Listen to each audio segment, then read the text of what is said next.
Dinde mecbursuluk yokluğunun hakkında avvalkı celete. Nahmedu ve nusalli ala Resulihil Kerim. Müslümanlığın soruqli Kur'an'na Allah Tebarek ve Teala aydıptır la ikraha fid din. Yani dini mecbursuluk yok. O dinde mecbursuluk yok bolsa oğlan uşağı 7 yaşında namaz okuytmalı, 10 yaşında okuymasa vurmalı diyen ne manatı var? Ya hatmin dikkat vermeli, hatmin üşür vermeli, hatmin hem hayang marahın gözlemeli. O şoňa men şarahim, hatmin Peygamber sallallahu aleyhi ve sellem mengdeş bolmaly, hatmin mescide varmaly. Onu şu hatminler näme? Kur'an'a gelen zat näme? La ikraha fid din. Dinde mecbursuluk yok deyipdir.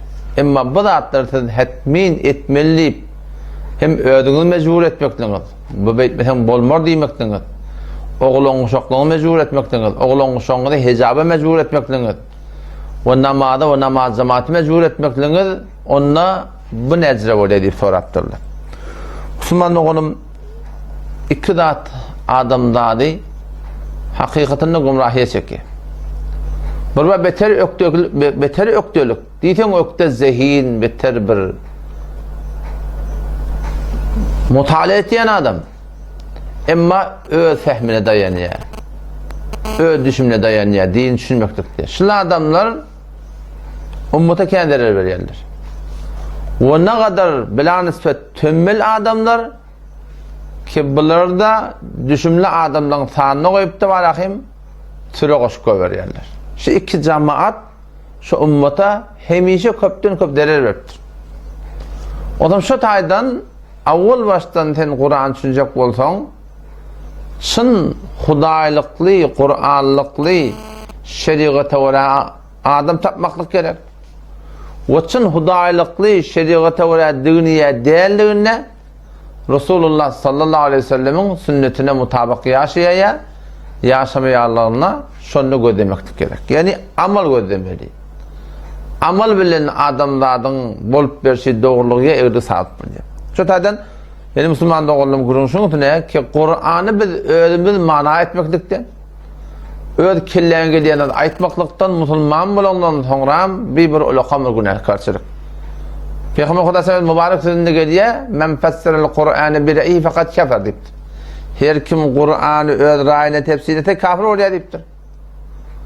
Men qala fil Kur'anihi bi ra'yihi, her kim ki Kur'anyň hakynda bir zat aýtsa, felyu'id wudu'ahu, gidip derheden tedelesin diýipdir. Şuňa tedekiş etdir adam. Men qala fil Kur'ani bi ra'yihi fa asaba, Kur'anyň hakynda bir zat keplete. Dogry bolsa faqat aqda Peygamber Huda sallallahu hata etdi diýe. Şon Kur'an'ı Allah Tebarek ve Teala indiripdir. Peygamber Huda sallallahu gelipdir. O sahabeler düşündiripdir. Tabi'in, tabi'in şeyler arka gelipdir. Şu wagtda sen jamaada da başşaki funullar var anlamana mühendislik keşaberzi bolsun, fizik bolsun, zeminşinasi bolsun, şu turatını varahım kahkeşanşinasi bolsun.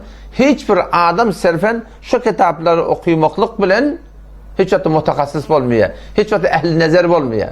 Hiç wagtda iýdiň arasynda ehli ra'i bolmaýar. Biçare Kur'an bilen sünnet biziň aramyzda her kesenakes bilen nispet gelipdir öz ýanynda marahim bir zat oklap göberýär. Sizle biçare yetim Kur'an bolguş. Başda adam hakynda her kim burada kepmese dur baba sen takassusyň ýok kim diýerler ona. Doktorsyň hakynda gel hakynda bir 4-5 kitap doktor okuýarkanam, doktorsyň kitap okuýan nusxa ýazman dursa, ütkäpdir falan diýerler. Aýnypdir diýerler. Akly ütkäpdir diýerler. Ya şoňa men şu alahim bir adam gelip siz tarixnasyň hakynda 4-5 kitap okuýup gelipdi alahim adamlar şoň hakynda o atmalyda o baba diýip ders bermän dursa. Sen niýe okuýdyň sen diýerler? 4-5 kitap okuýup dursaň, sen bugun gelip de siz tarixnasy bilen sen gelip bugun ödüm marahim ehli nazar bilip sorar diýecek bolýarmy diýerler. Ve hem sen şu mühendislik keşaberciň hakynda. Bir adam gitdi mühendislik keşaberciň kitaplaryny okuýupdyr. Şu gelip de marahim şoň hakynda gelip nazar bermän dursa milletiň arasynda. Kim şoň kepini kabul eder? Biçare Kur'an, yetim Kur'an biziň aramyzda bilen nispeti gödürýüşme herkesin herkes gelip okuýupdy. Muň hakynda bu aýa bey diýe. Ol aýa bey diýe. Dünýäňde men şol adamdan birine sataşdym. Öde muallim adam. Muallim öde. Banşeste bolupdyr. Şu yani musafirde gidemde Cergelan tarapda. Bir işimiz olsa takbaramızda bir müellim bağışıstı adam.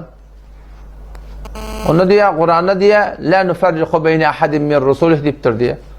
Hatta menzurun näme diýdim? Onda İsa aleyhisselam peygamber, Musa aleyhisselam peygamber, şoň hemmet peygamber da her bir adam hayır peygambere iman getirse onu bolýar şo diýip aýtjak bolýar. Müellim bağışıstı milletin ehli fehm bilniye, ehli daniş bilniye. Men neden ayeti baştan okuýan dedim? Ayeti baştan okuy. Amener rasulu bima unzile ileyhi min rabbihi vel mu'minun kullun hemmeti amene billahi ve melaiketihi ve kutubihi ve rusuli. Hem kitaplara hem peygamberlere Allah peygamberimiz öğretti. Tamam imanlı adamlar iman getirdiler deyipti. La nufarriqu beyne ahadin min rusuli. İman getiren adamlar näme diýerler? Biz hem peygamberlere iman getirdik. Hiç gaýna fark goýamdak diýip aýtdygy. Bu däki bir peygambere iman getirip, öbür peygambere iman getirmesen imanın dogry bolsun. Yok. Kullun amene billahi ve melaiketihi ve kutubihi ve rusuli. Yani şu peygamberimiz öğretti, sahabalar, imanlı adamlar hem Allah Teala iman getiripdir, hem ferişteler iman getiripdir. Kullun amene billahi ve melaiketihi ve kutubihi hem kitaplar iman getiripdir. Ve rusuli hem peygamberler iman getiripdir. O hamşılar iman getiren sonra näme diýerler? La nufarriqu beyne ahadin min rusul. Biz hiç bir peygamberden fark goýamdak. İsa aleyhisselam biz kabul, Musa aleyhisselam biz kabul, hemme ne biz kabul diýip aýtdygy. Emma gelipdir ayetin çet jagan tutupdyr. Näme diýe? Inalekem diýe, Kur'an şey diýipdir diýe. Olam şu taýda musulman doguldum. Kur'an'ın hakkında, şeriatın hakkında bilmeyen demi kepleme. Bu taýda şoky gurunda senin keşaberdiğin hakkında, fizikin hakkında, sitarşın hakkında sen hata etsen, hata edipdirsin. Ama bu taýda bir dinin üçün oýnaýar, bu taýda imanın üçün oýnaýar, bu taýda adamları gumrah etmekden üçün oýnaýar musulman dogun. Şu taýdan la ikraha fid din diýdi, dinde mecbursuluk yok, yani dini kabul etmek ya etmezlikde mecbursuluk yok diýip aýtdygy. Peygamber Aleyhisselam öýde yararlaryny, tewellerini näkileri, ýa-da sahabalar, tabi'inler, tabi'inler alem jahanna jihad edipdirler. Kafirler bilen mara wurşupdyrlar. Şolun hiç gaýdy gelip de bar adamları zorlap musulman etmek için murşandatlary yok.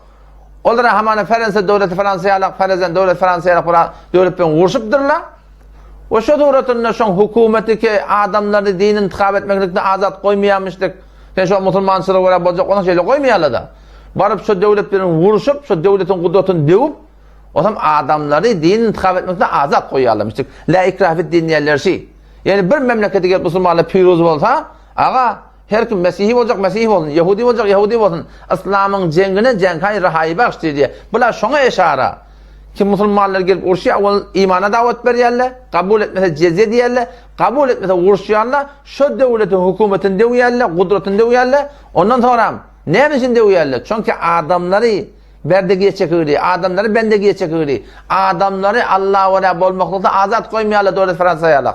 Hemme agalliyetli azat, musulmanlar azatdı. İşte gidip şu bilen vuruşýarlar, o şoň hukumetini dewýärler, Persem İslam galdyrýarlar, la ilahe illallah Muhammed Resulullah, la ikraha fid din. Kabul etjek, kabul ettin, kabul etmejek, kabul etmedin diýip aýtýarlar. Çündirip bilmem näme? Otam şu taýda musulman dogun, dinle mecbursuluk yok, ha, dinle mecbursuluk yok, dogry. Emma dini kabul edenden sonra dinle mecbursuluk var musulman dogun. Dinin içinde kän mecbursuluk var.